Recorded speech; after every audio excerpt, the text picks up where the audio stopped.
Jackie, I have legitimately no idea what is going on with the expansion draft, and I need your help. That's okay, boo. That is what I'm here for. I got you. Well, you are back with the Click Clock Show. It's Lauren Duletzke, And I am Jackie Jamelis. and we talk about all things women's sports and women's lives. And oftentimes, Jackie just helps me stay in the know on what actually happens in women's basketball. And sometimes we just talk about absolutely nothing and it entertains us more so than anyone else. That's right. Okay, so let's jump into the expansion draft. It is exciting times. The CBA is officially inked on paper, which is so exciting. Big milestone for the league. And we are rapidly heading into the draft and the expansion draft of two new franchises, the Portland Fire and the Toronto Tempo. Portland is our hometown. So my hometown, Jackie's current hometown. So we are just so excited to start getting players after 24 years, everybody. It's been 24 years since the Portland Fire has had WNBA players on a roster. So this is a very, very big deal. And we need to know, what is the expansion draft, especially for newer fans like myself who are trying to learn. So please help us understand it, Jack. Sure, Portland won the coin toss. So that means they got to decide between if they wanted the number 6 overall pick in the WNBA draft or if they wanted to have the first pick in the expansion draft. So what they chose to do was have the first pick in the expansion draft, which means Toronto is going to have the 6th overall pick in the WNBA draft. Now, what is the expansion draft? The expansion draft is going to be a list of players that teams do not protect. So each team can protect 5 players. The rest of the roster is unprotected, which means the expansion teams can draft them in the expansion draft. That is incredibly helpful because in seeing some of the messaging online when it was like, we won the coin flip, I was like, wait, what? So I think there's a lot of technicalities in this process that a lot of fans don't understand. And with the growth and attention on this draft, especially because of CBA and just where the profile of the league is, I think these details really, really matter to help also just generally educate fans on how this process works. No, for sure. I think there's a lot of uncertainty around a lot of things. And I don't even think the people that are inside the system actually know everything. Sometimes you just find things out online. But yeah, just to clear things up, that is what the expansion draft is. I think, a lot of people don't really understand it because it doesn't happen that often, right? And you only have an expansion draft when there's a new team. So That's right. last year we had an expansion draft with the Valkyries. This year, adding 2 more teams. An expansion draft is happening. So that's the only time you're going to see an expansion draft. So it's a little bit different. It's not like most years because you're not typically getting new teams every year, right? So yeah, it's fun. It's a process. Now all these teams have to go down the line and figure out who they're going to protect and what makes most sense for their roster. So that's going to put these GMs in predicaments to have to protect certain players and not be able to protect others, and then hope that some of the players, that they want to keep don't get drafted in the expansion draft. But likely you're going to have a lot of teams where, oh my gosh, like they wish they could protect 6 or 7 players, but they can't.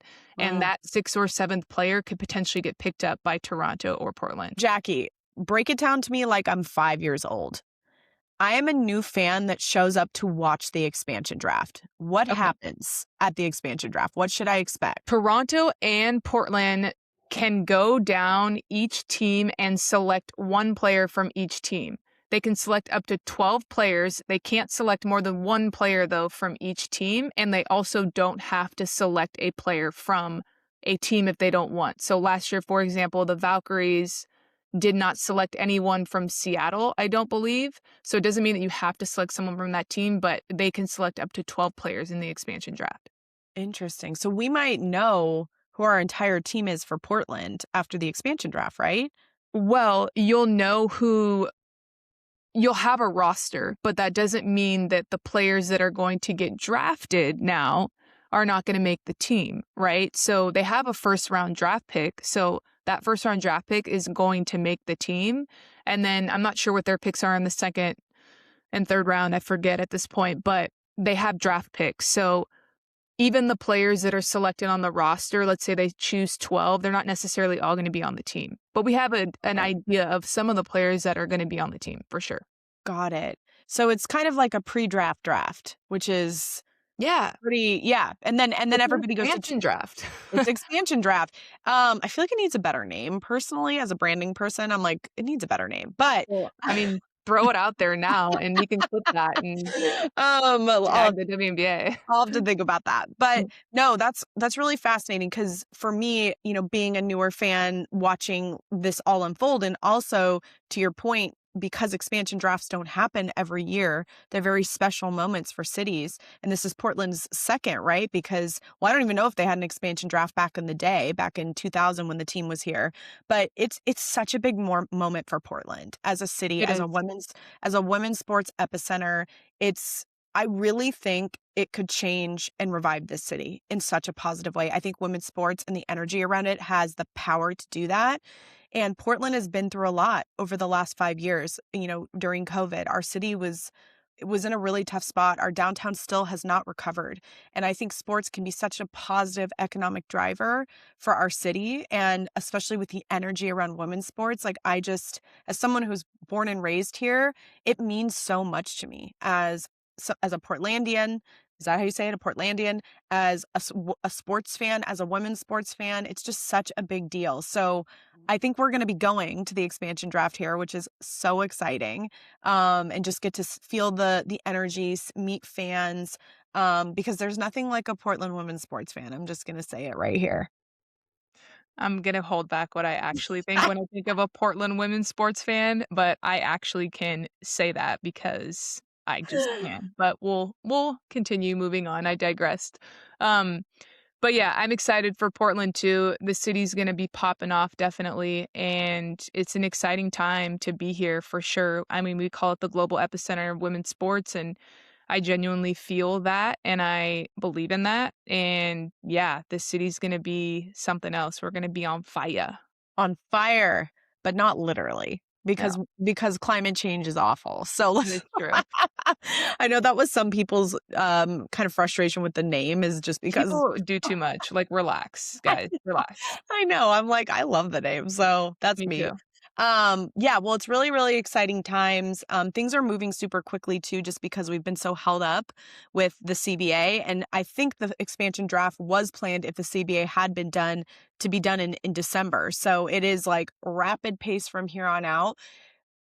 Not pivoting too far off, what can we expect with the 2026 WNBA draft?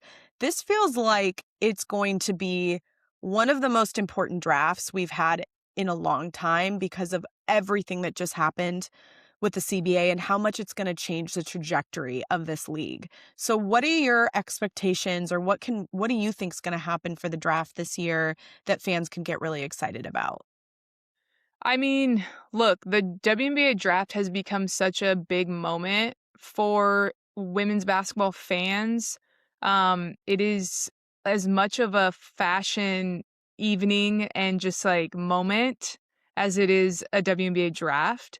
So I think you're gonna expect a lot of the same like buzz and vibes of just like it being extremely high level, brands spending, players looking fresh and looking amazing. So I think all of that's going to be pretty similar. Obviously, with this new CBA, the rookie scale contracts are going to be looking very different than they have in the past. A big knock that the WNBA has had historically is you have these players that are coming into the WNBA like a Caitlin Clark or an Angel Reese that have drove so much revenue for the WNBA and got paid less than six figures. So it was just such a knock on the WNBA, and it was just a bad it was bad press for them, right? Yeah. It's like everything that Caitlin Clark did for the W and Angel, and like they're getting paid less than six figures. Like, what is happening? So the CBA definitely reflects a completely different stance on that, so that these big time players that are coming in from college with huge names that are going to be driving revenue for the league and helping viewership are going to, get financially taken care of. So rookies are coming in an extremely great place. super excited for them. They're gonna be making real money right off the bat. Yeah, that is huge. I mean, that was as a former PR gal, that was the worst PR point ever for the league. I mean, it Yeah. just was there was no way around it. So I'm really glad you called that out because this is going to set a new path forward. I saw an interesting comparison that, progress is progress. Let me start here. But it was a side by side of Asia Wilson, who we know is honestly one of the best basketball players, period, not just in women's basketball, but period, next to Bronny James, LeBron James' son. And it was like Bronny's rookie contract was 1.4 million, and the salary cap opportunity for Asia Wilson after this CBA is 1.4 million with the Aces. And I was like, it's crazy because like when you do compare it still, you're just like, ugh, but progress is still progress. And I think that come the next 5 years, things are going to look entirely different. Like, I think we're not going to be comparing veteran contracts to rookie contracts in male leagues. We are going to be comparing highly paid men's players with highly paid women's players. And I think that is such an exciting future to look forward to. For sure. And I think what's really important to note here is the players were fighting for a revenue share, just like the NBA players got. They weren't fighting for the same amount of money that the NBA players got, right? Because the NBA makes more money than the WNBA. They just wanted a percentage of revenue. Mhm. So, yes, Asia's max salary of 1.4 and Bronny's minimum salary of 1.4, when you look at it like that, yeah, it doesn't look or feel great. But in terms of the revenue that the WNBA has made, we're here. We've made tons of progress, and we're going to continue moving forward and making more progress. Absolutely. It's just my mission to see more women. I mean, I don't know how I can help personally impact it, just keep talking about it. But Which you've done a phenomenal job with. thank you. But just seeing more women on like the top 50 highest paid athletes, like I don't like seeing women so far off the lowest male athlete pay. And I just think it's a super important tipping point where we are here. And capital drives everything in this capitalistic society we live in. And if we want female presidents, if we want female CEOs, more female CEOs, if we want females in real leadership positions, like there has to be more money that we are building. It's just the reality. And we talk about money all the time now in a more open way because I think women have been so stigmatized around money and like asking for it, talking about it. And I love that you and I personally can have really open conversations about money because we should. That's how Yeah, we're going to lead. right. So I think we're at such an exciting tipping point, and I feel really fortunate to be in a age group, a bracket where I understand more about the world now, and I can also see a great future ahead because I'm still young. And I think that is, I mean, what a privileged place to be in, right? Couldn't have said it better, girl. That was well said. I always go meta. Me too. And I just sit back and listen. Okay, let me ask you just one I don't know if you can answer this, but I'm going to ask you anyway. Who is who are some of the draft picks that you're just most excited about see place? You don't have to say where they're going to go, but just who are you really excited about right now in the draft? I would say Flau'jae Johnson because I just think she's such an icon and I love her game. I think her skill set is very transferable at the next level. And I'm excited to see what she does because I think she's a dog and I think that she is a fighter. And she has it and she has what it takes to be great. Even if she comes in, not as high of a pick as she would want. I'm excited for her, definitely. I would say I'm excited to see Olivia Miles. I think that she is a really unique player. You don't see a lot of players that I can compare their game to Chelsea Gray. Tall guard that can pass the ball like Magic Johnson, can score. And I think she's got something to her that is really intriguing and a skill set that is going to stick in the WNBA for a long time. Um, so I would say I'll stop there. I would say those two players I'm really excited to see where they land and just how that transition goes for them. Well, Dallas has the first pick, so it'll be curious to see if Flau'jae goes to Dallas because they could use an injection of more really good. I mean, they have Paige, obviously, but will Paige stay there? I don't know. I mean, Yeah, she's under her rookie scale contract. oh, So she's under rookie scale, but oh my God, could you imagine Flau'jae and Paige on the same team? Yeah, I mean, I don't think Flau'jae will go that high. I think you'll see either AZ Fudd or Awa Pham go in that first pick to Dallas. I mean, AZ Fudd is undeniable. She's the best shooter in the country in college basketball, and um, you're gonna always be a high level player in the WNBA if you can shoot the ball the way she can. So she's gonna be a hell of a player. I'm excited to see if she goes 1 or 2. Yeah, she is. I mean, and her just brand too is just she's so marketable. It's just She is. she's the She's full package. full I would package. say her and Flage probably have the best full package brands both on the court, off the court right now in women's I'd say basketball. Lauren Betts is up there too. Yeah, Lauren Betts for sure. I loved the story that she just came out with talking about mental health. That was I mean, I also just want to see these athletes talking about more things and just, what happens on the court. We talk about that all the time. So really taking a platform early is super important for brand building and to really be authentic in building that brand. And I think these women are really smart. They're doing that. And they obviously have great guidance, great teams around them as well. But, also I would say if you're not even a top player in college, but you're still playing in college, still figure that out for yourself. What is your platform? What do you care about? What are your values? Because that is something that will follow you way beyond the court. Which again, we talk about those things all the time. For you, Jack, it's been injury. Like, how do you help people really see a life past injury, which is just so debilitating for some people mentally and physically. So I think that's another power in having a platform, right? Is what do you stand for? It Um, absolutely, and it's really great to see these athletes using their platforms more and more and feeling like they have a voice. And I just wanna continue to encourage them to, live by something and live for something and stand up for what they believe in, and use their platforms. It's so important. When I was a player, I didn't understand the value of a platform and how that could help so many different things. But we're in a different era now. Times have changed, and I really admire the players who use their voices. So it's been really fun to see. and use them really authentically, not just in a really overly commercialized way. I think that's what people want to feel more than anything. We want to feel human connection. We want to feel relatability. We want to feel like we could sit in a coffee shop together and have a real conversation, even if you are the biggest superstar. I think that's really powerful. You're even seeing celebrities play into this. Like Elizabeth Banks has become a massive influencer on social. Like I'm obsessed with her Instagram. For anybody that doesn't know Elizabeth Banks, she was in Hunger Games. She was in Pitch Perfect. She's been in a ton of like comedies and different dramas. She's just so talented.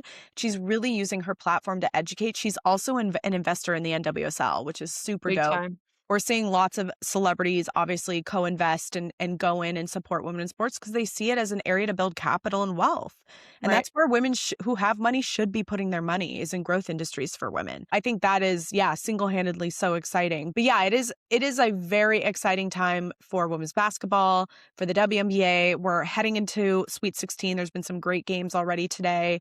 We'll definitely do maybe a March Madness wrap-up episode just because things are gonna get crazy. They sure are. But I just, hope I can catch enough of the games personally. I mean, yeah, just put them on your calendar. Like, they're coming I full-fledged. I know They're here. I've had my highlights on. It's just hard during the week to catch the games because things are so busy. Correct, and I just wanna state one thing right now. The Notre Dame and Vanderbilt game is in the 4th quarter with 3 minutes left, and it's tied 59 to 59. So Oh there's that happening my currently as we're god. recording this, and I think that's pretty fun. That is I'm dying I know. because I'll keep following what the if score, don't worry. Vanderbilt loses? I mean, Vandy's a 2nd seed, Notre Dame's a 6th seed. Vandy should win, but, I mean, there's 3 minutes left. This game's probably wild right now. You've got 2 of the top scorers, in women's college basketball right now, heading up against each other, Michaela Blakes and Hannah Hidalgo. I bet that is just a crazy fun game. My god, I love watching Hannah Hidalgo. She's incredible. Okay, well, we will definitely talk about something on our social media about that. We sure Obviously, will. when this episode airs, we will know who won, but that is kind of an exciting live update. Okay, so just to kind of switch gears a little bit, obviously we're in heavy women's basketball season, but there are other sports going on and that are Oh, are re- there? Just yeah, kidding. there are. As somebody who has really started to branch into other women's sports and find connection and community in other sports, I have been so excited about the PWHL. And just as a little story, I talked about this on our social. I was in Government Camp, Oregon for spring break for a night. I walked into a diner and the PWHL was on. I was literally in the middle of nowhere, like this tiny little town. I feel like There's those are the types of towns, though, that watch, like, sports like that. No? sometimes, but Yeah. I mean, I feel like you walk in and you're watching like an old NFL game or something. It's not I mean, usually that like too. That's it's not true. like a PWHL game. And so these two women were at the diner.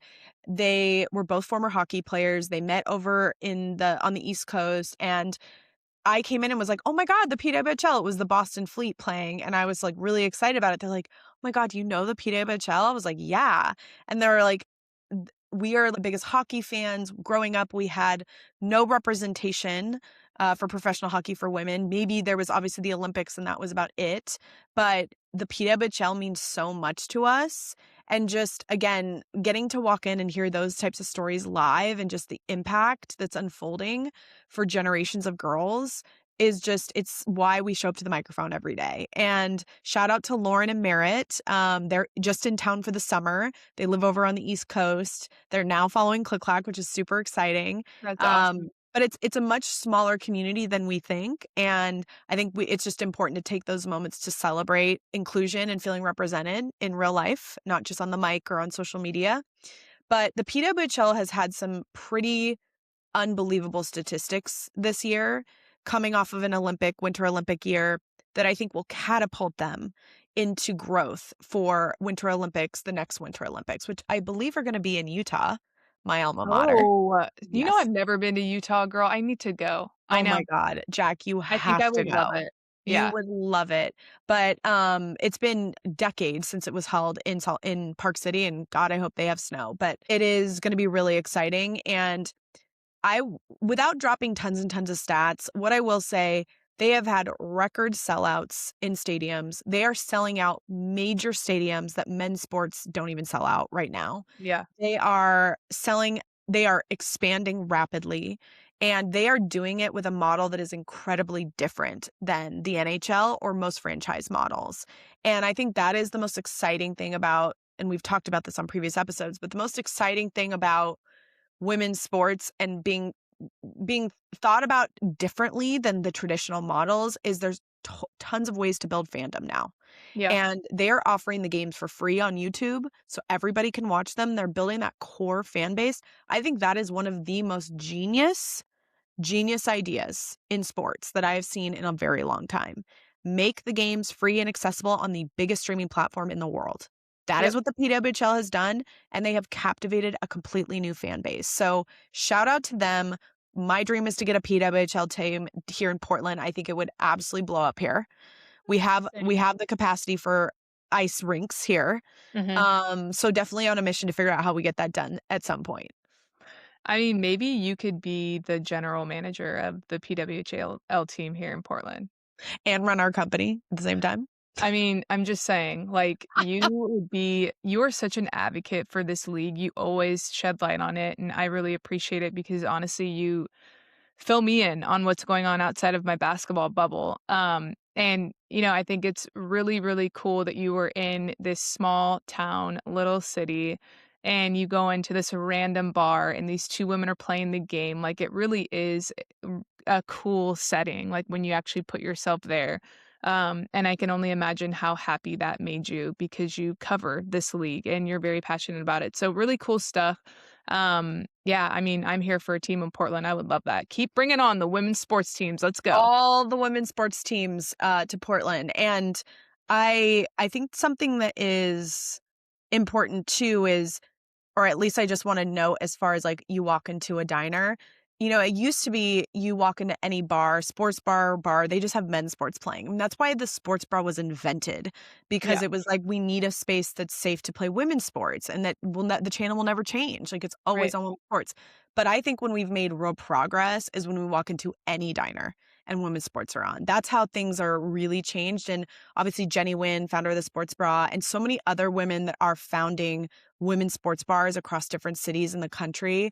There's a sports bra now coming to Portland, Maine, which is really exciting. So Oh, Portland to fun. Portland. Yeah.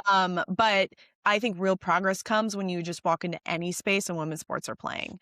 That's what I experienced, and that's what I felt really, really excited about. That's a good differentiator because this was just some regular diner. It wasn't a all women's sports diner. Like this was just a diner in the middle of nowhere. So that makes it even more cool and more special. I do have to say the score is now 64-64 with 25 seconds left. Oh, will you call out who wins live? I sure will, and I'm gonna try and God. contain myself as I peek at my I phone. can't believe we're like live watching this. This is so We are cool. live watching it. I actually, boom, got it right here. So Dang. Oh my we God. we I are might locked just in. I might have to just post this clip before the pod even I drops. mean, honestly, I feel like it's a good clip. Live. I love that. We'll interrupt as soon as we know this. I think that, it is our goal while we're heavy in women's basketball season to also shed light and exposure on other incredible leagues. You've got the Women's Professional Baseball League starting soon. It is baseball season. The MLB just kicked off. Very excited about women's softball coming to Portland, the Cascadia team that's going to be Can't wait. launching. It's going to be so much fun. So we are entering a very exciting next chapter of women's sports, including the WNBA, of course, getting actually players on rosters and the season underway. And it seems like we're going to be on schedule, which is very good news. Super big time. I would love to shift the conversation a bit. A topic that you and I have talked about at length, and a topic that I think we should discuss a little bit is how AI is impacting college athletes. Yeah. And I would love for you to give high level your thoughts on this because I think it's so important and it's such a relevant thing right now. Yeah, I mean, this is a big, big topic to unpack. I think someday we should have just a full episode dedicated to talking about AI in sports. I think it is not just sports, it's everybody trying to think through how does AI impact me at a human level? Right. There's a lot of curiosity about it. There's also a lot of fear around it. We're building a product that's powered by AI. So we've been studying a lot about how do you build ethical AI or how to use AI ethically in product development. Every company is asking this question right now, and sports are too. I don't really think of sports and technology as two companions. There is technology in sports, but it's not something I think that is the first thing people think about when they think of sports. Mhm. But it is such a big opportunity. And I think the power of AI is understanding personal data and how that impacts things like performance, how that impacts things like career readiness, how that impacts things like who you are as a person and what your unique skills are. I think that's a really interesting way we can be using AI in sports to help these athletes get smarter and better, both on the court and off the court, in college and in pro sports, maybe even in youth sports at some point. I listened to the Female Quotient podcast. They recently had Allie Riley on, who was a former NWSL champion, incredible player. Shout out to Allie. She's the best. Yeah, Angel City FC. And she was talking about they were talking about how you cannot trust the internet and AI when it comes to women's sports data. So this is more of the uglier side of it that we we need to solve for and be just more practical about. Allie mentioned when you put into an AI engine who has scored the most international goals in the world, Cristiano Ronaldo comes up when in fact it's Christine Sinclair. And it's because a lot of the media that's been developed is very biased, gender bias. And so it's a really good reminder that while AI is helping us rapid prototype everything from content to products, build storylines to move faster, we still need to use our brains and we still need to be checking trusted resources. Highly recommend Women's Sports Foundation for data, Just Women's Sports for data, ESPN for data. There is a lot of really good traditional media that will give you the data you need, but don't just take AI at face value. So I would say that's kind of the more opportunistic lens, and then maybe some of the darker sides that we need to solve for. Yeah, I definitely think there is a level of fact checking for sure with ChatGPT and all these AI tools. I know there's been certain times where I've been on them too, and I'm like, wait a second, that's outdated. Like that is not up to speed by any means. So it's easy to become super lazy and rely on it and not double check things and really look through stuff. But I really do appreciate it. And I'm someone that wishes I had it in college because I think it solves for a lot. What I love about AI is how it helps organize my thoughts. And if I have a ton of really cool ideas and ways that I want to solve for something, it literally helps map that out and makes it make sense in my brain to be able to deliver. And I also really like it's helped me and has taught me how to sound as when I speak at times too, because Mm. I'll put in something and say, "Hey, help me make this sound better in an email," right? And just jot a bunch of things down and put this in an email format, but humanize it, right? And it's stuck with me. The stuff that it spits out, it helps me digest it, comprehend it, and then be able to speak better when I'm talking about things. So I'm using it. I don't think I'm someone that takes advantage of it. But I do think that there is a ton of people that are taking advantage of AI for sure. And you could tell when, you're getting these robotic AI responses from people, and it's just not a good look. Um, but when it comes to sports and technology in sports, I do think like data analytics and stuff like that that plays such a relevant role in sports today. And even just like scouts, player Mhm. personnel, breaking down teams and stuff like that. It's really useful, but I think too, like a lot of it is going to be fact checking because I don't think it's all super correct either. Yeah, it's like with any technology, it shouldn't be seen as a crutch, but as a companion. As someone who was in marketing and comms for years and had to build my skills foundationally without some of that technology, what I can say is tone matters a lot in communication. For sure. And AI has not mastered tone, even if you tell it to, be more human or do this or do that. It is super important to use it to organize, to create pathways for better communication, but you still need that human layer to really nail what you're trying to do. Think of it as a tool, not a crutch.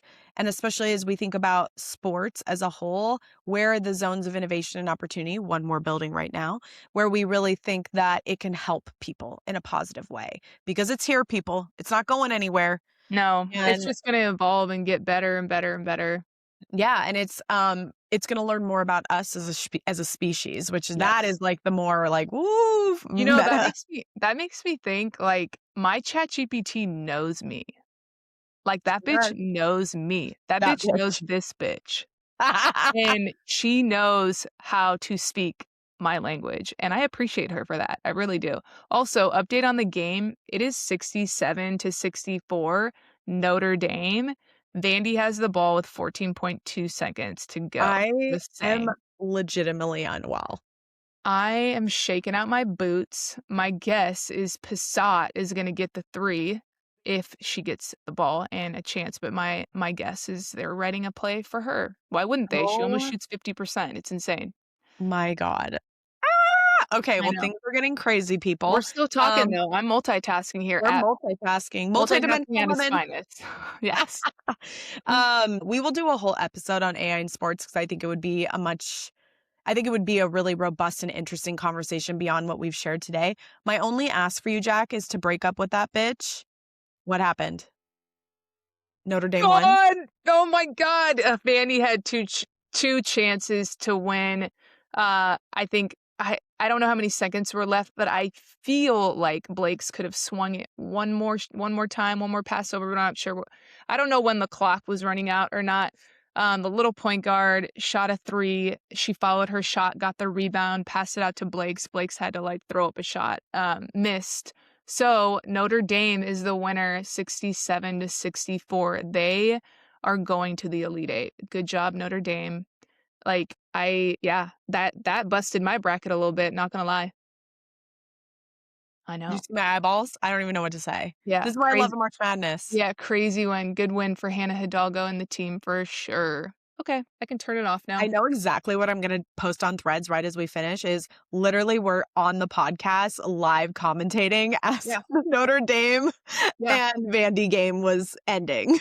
Yeah, well, this is when you think of March Sadness for Vandy for sure. Oh my god. Well, that is yeah, March Madness. It's in sports you can never predict anything perfectly. That's what makes sports really really fun. Um anyways, Jack, yes. So it is crazy times, such good stuff. Know you're heading to Final Four, so I will be cheering you on from the couch. Um With the kiddos. with the kiddos. Actually, I think I am gonna go to a Final Four event that I have to tell you about, but it'll be really fun. But let's wrap up with Coaches Corner so we can send our viewers and listeners back to their March Madness. What's on your mind today, Jack? Okay, so here's how I feel this week. I feel like you can pour into people so much, but having expectations in return is only going to set yourself up for failure. And I think that I am someone that really loves to pour into my people. And whether that's my family, whether that's my wife, my friends, whether that's in my job, in my role as an agent, pouring into my athletes, right? um, Having expectations that anyone is going to reciprocate that or, do right by you because of that is just really setting yourself up for failure. And I just want to, this isn't intended to be a negative coach's corner. It's more just like, don't have these expectations. Do it because that's who you are and that's how you want to be. And that's how you want to treat people because that's genuinely who you are, which is true. But it's like, at times, it's easy to feel like, damn, like I did not expect that person to act like that in return. So we're all human. It happens to me sometimes, but stay true to who you are and just let that be that. And whatever happens on the other side, you can't control. I think that's absolutely beautiful, and I actually think it's okay to have more negative coaches corners sometimes because we also just need to be real and authentic with our listeners and viewers of who we are, and that's how That's true. we're not always going to be shiny and happy and have our rosy glasses on, and that's something I struggle with is like sitting with hard feelings and just sometimes not feeling super preppy and happy. But that's why we're human. We have a range of emotions for a reason. But I will say I'm gonna also be maybe a little sadder today, a little more like, introspective. I've talked about that I've lost people and pets recently. And I had to pick up my dog's ashes and I just completely unraveled again. Like Mm. absolutely unraveled. And I have not done a great job taking care of myself. As you can see. And I have not done a great job recovering, and I really, really need to spend some time working on myself and recovering a little bit, and I would I really agree. encourage other people to do that. It's easier said than done, especially for really ambitious people, especially for people that are wearing 10 hats, but it's really, really important. So it's something that I really wanna do. I'm excited. I'm gonna be hanging out with a mom friend later today with her son and my kids, and we're gonna have wine and sit out and enjoy the sun, and That's I'm not gonna awesome. think about anything. I'm not gonna think about the stats of the game and where March Madness is, where my bracket is, any of that. I'm just gonna or our company, anything. I'm just gonna focus on being happy and having a moment of peace, and we need that more than ever right now as, as a community, and, that's just where I'm at today. I don't it's not really a thoughtful coach's corner, it's just where I'm That at. doesn't need to be, it's real, it's reality, and I'm proud of you for saying that. I always tell you as someone who works so hard, you work so hard. And receiving the ashes of your dog, I'm sure was really hard. And, I challenge you to celebrate it a little bit because that little guy was with you for 18 whole years, and that is a long time, Right. and you've been fortunate enough to have such a ride or die that has gone through so many life experiences with you. So I'm proud of you.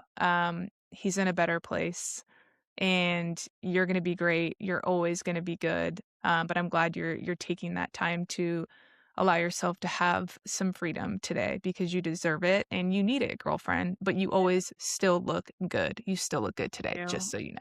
Oh, thank you. I love you. Love you too. Well, we are going to go on our merry way and we're going to take care of ourselves. We're going to cheer on our favorite athletes. We're going to look up from our phones and look out at the real world. And we're going to hug the people we love because that's what life is really about, you know? That is true. I am going to get some Mediterranean exploration tonight with my bestie, Nejlita, because she's here from Arizona. So I'm so happy about that. And then we're going to go to the Blazer game today. They play the Mavs tonight. So it's going to be a fun little night. I'm also going to take care of myself a little bit and just like decompress from everything. That's amazing. Do you want to read us out, Jack? Like you always do? I mean, yeah, obviously, I would never get off this podcast without telling all of our listeners here to go subscribe to our YouTube channel, The Click Clack Show. And if you haven't already, go follow our amazing Instagram page and TikTok because that is where we really pop off. So thank you, everyone, for listening. I hope you guys enjoyed this week's episode. We appreciate and love all of you. Love you guys. Bye. Bye.